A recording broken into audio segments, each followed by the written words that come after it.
What you're looking at here is the Griffin StudioConnect. I have this hooked up to my iPad, which is currently running an app called Twisted Wave, which allows me to record stereo sound in 16-bit CD quality. I was going to give a full working review of the StudioConnect today, because I'm here at my church doing a recording session. Unfortunately, this was my first test to use the Griffin StudioConnect with my iPad, using the output of my mixer board here, and I was greatly disappointed. Because all of the materials I've read, including the manual that comes with this product, StudioConnect, mentions that this little dial that you see right here is supposed to adjust the input gain. In other words, if you connect, I'll show you on the back here, if you connect a mono or a stereo input into the back of the Griffin StudioConnect, this dial here is, according to what I've read, supposed to allow you to adjust the input gain. So for example, on the back here, if we've got a weak signal coming in, this gain input, this gain adjustment, in theory should allow me to reduce or increase that gain. Unfortunately, it does not work as expected or as advertised, insofar as it only works with the mono input. It does not work with the stereo input. The mono input is a 1/4 inch jack. The stereo input is a 1/8 inch 3.5 millimeter jack. I have confirmed it. I'm not doing anything wrong. Rotating it either way, all the way to max, all the way to min, it works perfectly for the mono, but not for the stereo. And the reason this is greatly unfortunate for me is because I have no need for the mono input. I'm using this in stereo only, again, from the output of my mixer board to record church services. And so today, when I recorded a church service, I was unfortunately met with some problems with the input being too hot. And if I open up my recording session, you can see it's maxed out and it clips in a number of places. And I can reduce the incoming signals on my mixer board, but that also reduces the audio level coming through the speakers throughout the whole church, and that is undesirable, extremely undesirable. And the fact, I mean, I didn't have extremely bad clipping, just because I tried to tweak a little bit on my mixer board so it wouldn't clip too badly. But as you can see here in Twisted Wave anyway, you've got 0 dB and then -6. So between 0 dB and -6 is the red section that will warn you about potential clipping, and it was going into the red and even exceeding. It doesn't show you when you exceed 0 dB, but it was going beyond 0 dB, and you can hear it. You can hear the A to D converter physically clip the audio there when it's hitting its peak, and you can see that if I can show you some of the peaks. You can see it's going off the top there. That's where it's actually clipping. And so I'm extremely disappointed that this gain input is not in fact doing what I had the understanding it would, which according to the manual even, I have the StudioConnect manual here. It says gain control. Use the gain control to set the sound level of incoming audio. And if we turn the page to see what that gain control looks like here, well, there it is, right?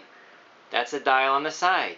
Use the gain control to set the sound level of the incoming mono audio. No, it doesn't say that.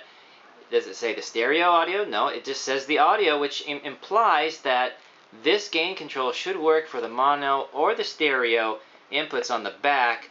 But in fact, in practice, this gain control only works on the mono and not on the stereo. The reason I'm so distraught over this is because other than that huge problem, and I cannot emphasize it enough, because again, the only reason I bought this was because I wanted a nice way to record church services in stereo. It's a huge problem for me, but everything else is wonderful. I mean, the product is well made. It's the output for the headphones for my AKGs. It's got enough power here to drive the AKGs. Normally, if I hook up my AKGs to the iPad and use the twisted wave here, if I go into just a sample document and we start to record, see, it's got playthrough there. And so I can plug in my headphones into the iPad's headphone jack, and then it will show a little level here for the headphones. Even if I max that out, sometimes it's still not quite loud enough. So this has a nice amplifier inside for the headphones, and this is of course the volume dial for the headphones. It's made very well. You can see the iPad, it sits, even with the smart cover on the back, it sits in there nicely. It has rubber, so it holds the iPad very well in place. This is the perfect inclination for what I need to do my recording. It also has the connection here which charges the iPad, and you can see that in the upper right hand corner. It's 100% and showing that here. So it lets me charge the iPad. I don't have to run off battery power. It has a better A to D converter chip in it. Unfortunately, Griffin still hasn't told me which chip it is, but it has a better chip in it than the Griffin old iMic did, because I own one, the old iMic, and I would connect the iMic through the Apple connection kit, a camera connection kit, which is a USB adapter for the iPad.